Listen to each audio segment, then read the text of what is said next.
Kenyan GDP is expected to reach 105 billion US dollars by the end of 2020. Now, according to the case according to the trading economics, global macro models and analyst expectations. But this might really not be the case following the coronavirus pandemic. Now, Kenya has been one of the fastest growing economies in Africa, with agriculture accounting for 33% of the nation's gross domestic product. Now, I'm joined right here in studio by Dr. Paul Gachanja, who is the Dean at School of Economics, Kenyatta University, who will be helping us to understand the economic aspect of this particular pandemic. Welcome, Doc, and thank you for joining us. Thank you, Lydia. Now, how are markets responding to this particular pandemic? Well, there is, of course, panic, because it's something that was not expected.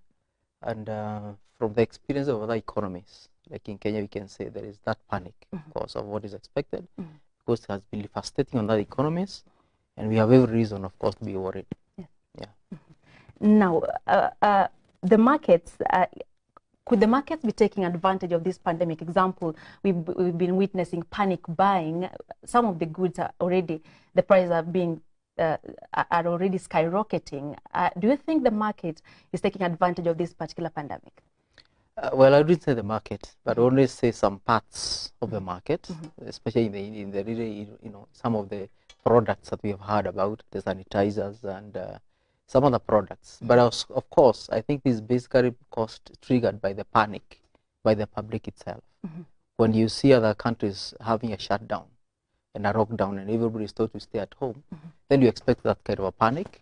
And of course, when you trigger a very high demand for some of these commodities, then of course the market players will always respond by trying to take advantage of that, and that is what is expected. And what's the effect of the prices going up? Maybe let's say for quite a number of days or even weeks or months. What should we expect? I wouldn't say there is going to be a lot of problem, because actually the only products that we are talking about and people have a rush to are the sanitizers. And I have actually heard and seen people trying to bring substitutes to those kind of products. And actually even basic soap. And I think that message getting home to Kenyans, that soap and running water and enough water is good enough. And I think that realization, of course, is going just to bring that panic down. And some of those products basically will simply stabilize. Yeah. So Kenya is currently so connected and highly connected to the global economy. Now, the flight cancellation, what does it mean to other countries? Of course, the biggest hit industry, especially because of those cancellations with the flights, is the oil exporters. Because now, the airlines are heavy users of fuel, and that shutdown of and that countries locking others out, and the flights down, of course, is going to affect the exporters of fuel, and of course even locally we're also going to see the same. But again tourism, because most of the tourists that we have here come from Europe and elsewhere, and of course when they are now prevented from coming, you expect that the tourist sector is going to have a very big setback. It's going to be for a period of time. Yeah. So let's say the goods now stop coming because of due to cancellation of the flights. Yes. When goods stop coming to our ports, what should we expect? Okay, we have a very big sector, especially the small businesses that rely so heavily on imported commodities, especially from China. And of course, when this lockdown comes and the commodities can no longer come in, you expect, of course, that businesses are going to be shut down, and the fewer commodities that are still available are going to have their prices skyrocket, which is going to be expected because there's going to be continued demand for those products. Supply is not coming in, and but of course, we also expect some innovation, so that some of those things that we are getting from outside, maybe in those countries like China and so on, we can try to see whether we can have local ideas of how to do some of those products. So I think Kenya is really prepared to have their own local ideas in terms of manufacturing. I like Kenyans because they are very innovative. They can innovate very fast. But of course, this is a pandemic that was not expected. So you don't expect to say in the next few months.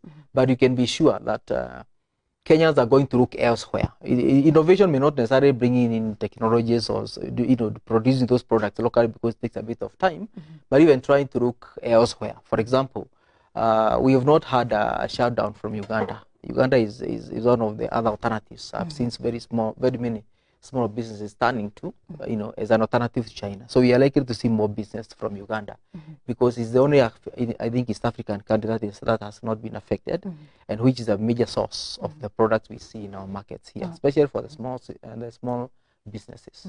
Talking about the small businesses, what does this pandemic really mean to, of course, the normal mwananchi, the ones who live from hands to mouth, the ones who really have to wake up every morning to go fend for themselves? If they don't leave the house, they might not be able to eat. Now, they are being called upon to get themselves locked down in their houses. What does it mean to them?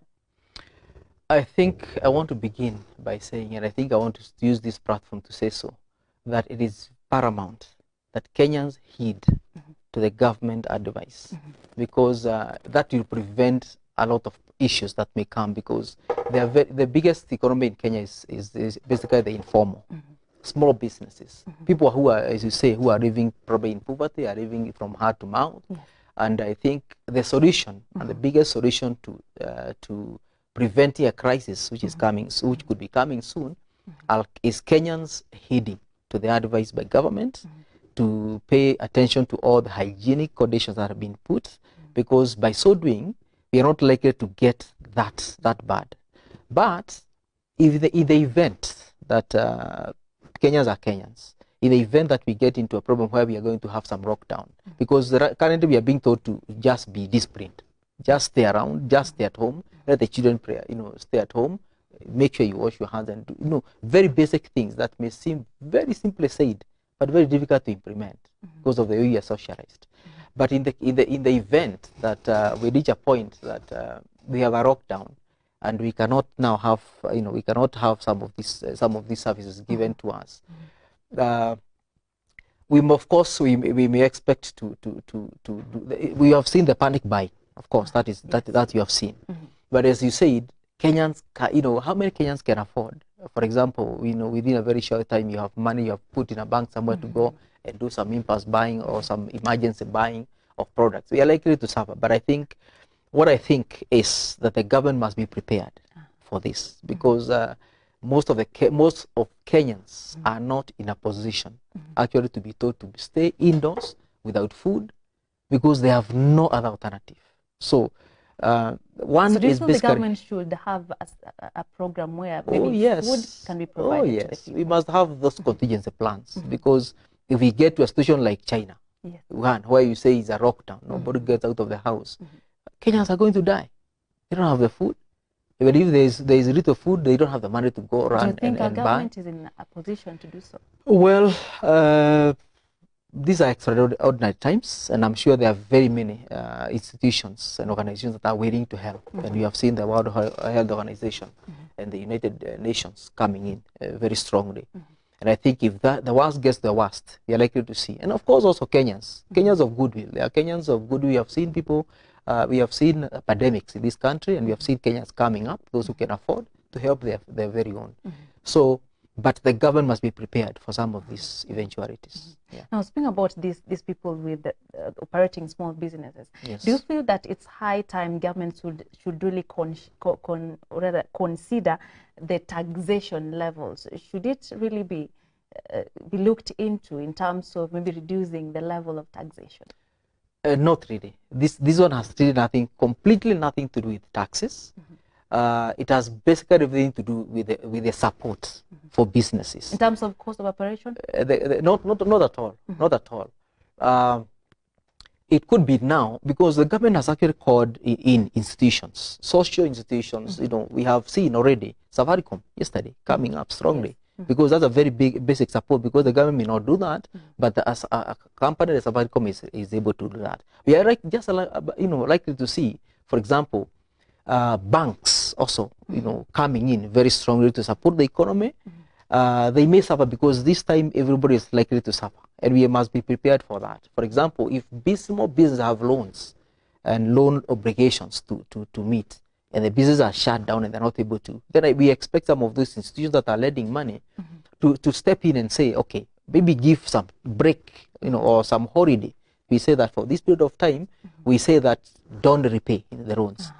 So we are only saying that this is basically support, not really giving them tax holidays or anything, because it's not about the money, because they don't have the business. It's only that the business cannot now operate. So the issue is, if they can't operate, then you in business you expect to have some financial obligations. Then we are talking about those institutions that expect money from these businesses to also, of course, be lenient, to these businesses, and just give that support to the businesses.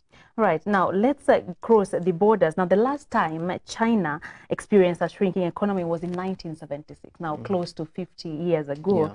Now, of course, the retail sales were plunged, industrial output was down, and fixed asset industrial also fell. Now, according to the National Bureau of Statistics, do you think China might just get back to such situation again?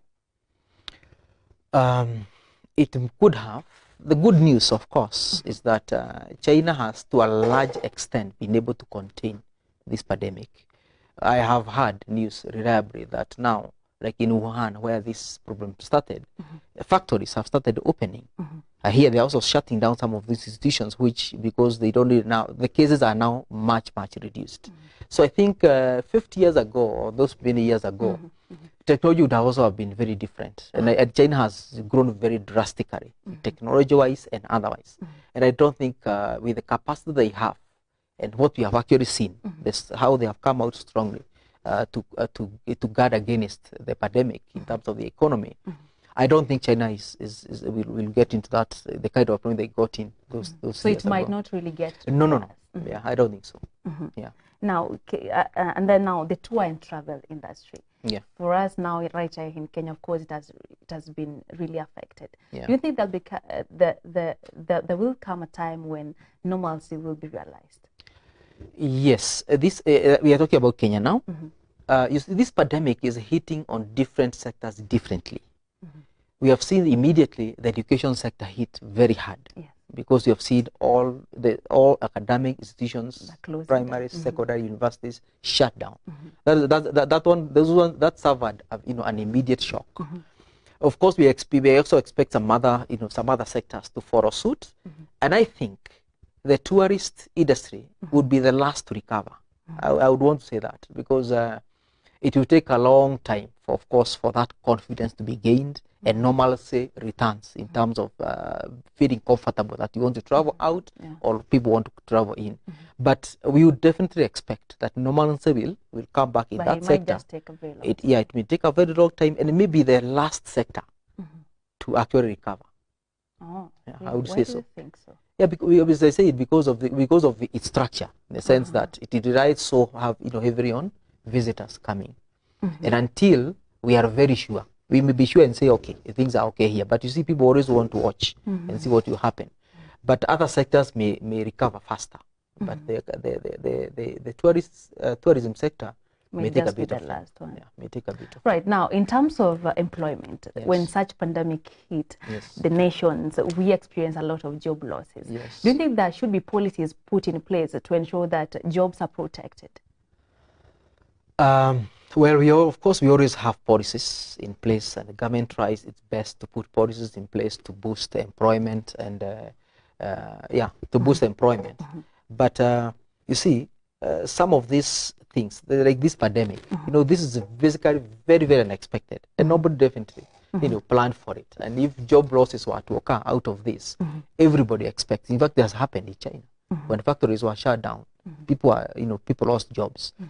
I mean, when there was complete lockdown, businesses closed, and that would be expected. But as I said, of course, there will always be policies, labor policies that protect jobs and try to encourage. Actually, it's not here protect.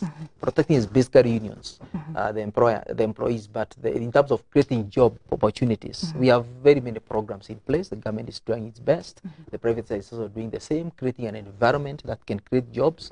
But in times like these ones, they are extraordinary, and sometimes there is no policy you can put in place to protect a job at this, because of this kind of pandemic. Why do you think so? It is. I mean, it is not any man's making. Yeah. So even the employers, they have no Oh control yeah, over yeah. it. Because like now, if we are told, for instance, that like it happened in China and factories closed down, what do you do? In fact, we are not. Let's not even go very far. We have Chinese contractors here. They are no longer on site. Kenyans have lost jobs. There's nothing you can do about it because it has come and there is nothing would have been done to prevent it. So really, at this, there are no policies you can basically put in place to say that during this kind of pandemics, which you don't even expect, that you can have a policy to protect jobs. That may not happen. Yeah. Now, from maybe 15 to 20 years ago, China was already dubbed as the factory of the world. Yes. But then now, do you think that maybe after recovery, should the other countries that used to trade with China look at different continents or different countries to do business with them in terms of the fear that comes with the pandemic? Yes. Do you think it will be quite in order? Because some argue that probably people might not look up to China again. No. First of all, I think there is that common understanding that this is a global pandemic. It has affected everybody. It may have started in China, but of course hit now Europe and other, like now it's coming to Africa. And you see, the advantage that China has, and also partly India, and the reason why they do a lot of mass production is the advantage of population. So, they don't do it because, because I mean, they are very clever, in other words. But we are simply saying that they still remain the choice. Because if they have the technology, they have the cheap labor to do it. And that is why you find even big companies going to invest and put their factories in China. So, they are not, I don't expect them to look, elsewhere for products and for the factory products, because China still has the comparative advantage. Despite the fact that some really argue that the items are fake. For your information, China, meets a very big demand in the European market. China produces what you want. Yeah. So the products, and every market also has its own conditions. They don't take, what we call fake here, or the kind of products they bring in Kenya. They can't take those products in Europe. Okay. So they produce what you want. Yeah. So we are the people who have lowered our standards.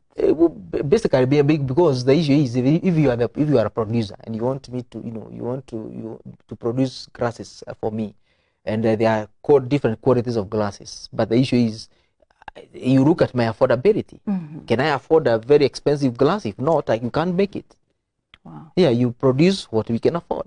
So basically, China produces very high quality products. But we find other people really going for original. If you're in the business sector, you'll experience this because they'll ask you, I want original copy of this or original version of this particular product. China produces original products. In fact, you go buy a phone in China, it's not the phone you have here.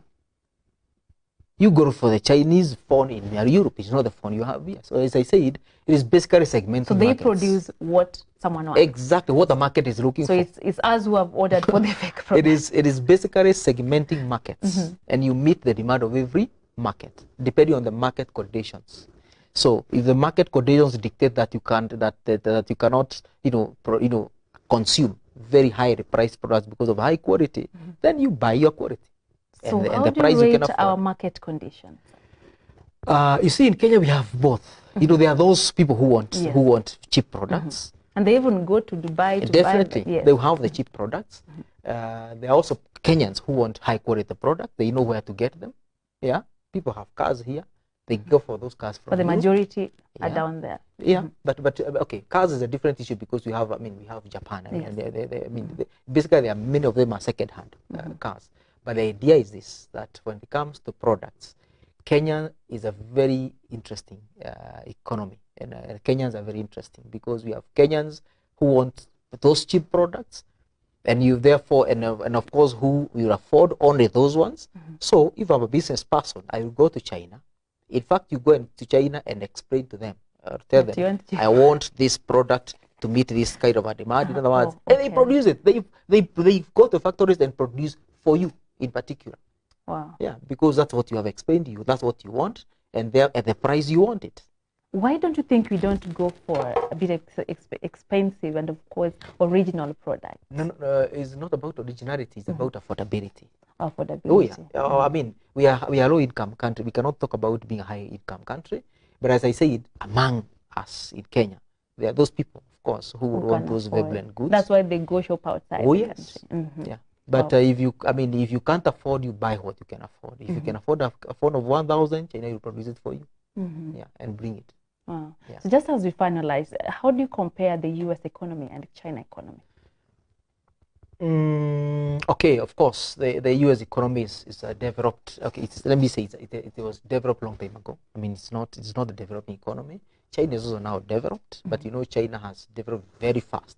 It's one of the one of the economies that have really caught up with the big What economies. really contributed to their fast development? I think necessity is the mother of invention. Yeah, I think it became necessary. First of all, China by itself has a very many mouths to feed. So you really have to think out of the box in terms of how do you contain an economy with all those people, feed them, employ them, and meet their basic needs, and of course also taking advantage of the resources they have in terms of the labor. The labor is cheap. And they, I mean, of course, again, they also have a different kind of a government system. They have a very big public sector. The government plays a major role in the economy, in management of the economy, unlike in the US and other economies where there is a lot of capitalism. But the China took advantage of its resources, especially in terms of population. There is also that, as I said, a necessity, to contain and make sure that they meet the demands and the needs of its people, who have very many mouths to feed. You have to think out of the box, and of course taking then advantage of that situation and working very hard. The culture, also that's a very big issue. The culture of working hard. Chinese also adopted a very different culture of working hard. People have to work. You have to encourage people behind that kind of a culture. Can you compare it with Kenyans? Do you think Kenyans work? Kenyans, well, of course, Kenyans work, but our culture is completely different. What's the difference? We have a different. The culture is KU. I work in KU. Yes. The issue is there is something called the culture of that institution. What do people believe in? Do people believe in working? But globally in Kenya, the culture of working is not very instilled in people. We know. Unfortunately, Kenyans are like shortcuts. As long as you can work smart and get what you want without working too hard, you do it. But I think it is not. It is different, completely different from China. And of course, even in terms of the government enforcing law, So we know, of course, you and I know that we are still have challenges, especially because of the corruption and the kind of socialization through corruption that we have gained. And Kenyans so among all those challenges, which one is the greatest challenge that you can Kenya state? Yes. Because we have the resources, we even have oil somewhere in Kenya. So it is. We will not go very far. It is basically corruption. So it is the corruption. It is corruption, and this is the mind of Kenyans. Unfortunately, you're not talking about a particular. It's not. We are not even talking about government. It is the mind. I was shocked a few years ago. Is it last year or so, when youth were asked, whether they would actually corrupt, and they actually say it is, any opportunity that comes up over 80%, of course, we will definitely go for it, because a shortcut. Do you think you have a way forward? Mentality change. I don't know how that will happen and how we are going to achieve it, but there must be a mentality change if we are going to move forward, and that begins from me and you. I think it's basically a mentality change where people have a change of culture, a change of the way of doing things, and it takes a bit of time. Culture does not change in a day, but sometimes, of course, again, the government must take lead in it, and of course, institutions and governments, other institutions must punish wrongdoing, especially in corruption. Probably with that, the culture of Kenyans may change, because sometimes unless you force. So far, how do you rate our punishment? That case. Punishment for corruption. Yes. We have seen some action, of course, from government. We can't miscredit the government. We have seen some action, but Very true. Very true. We still expect more. All right. We expect more. All right. Many thanks for joining us. You're We welcome. hope to have you again some other time. We appreciate your time. Thank you, Lydia. Right. That is Dr. Paul Geshanja discussing, of course, right there, very pertinent issue, the effects of coronavirus on the economy globally and, of course, also locally. Let's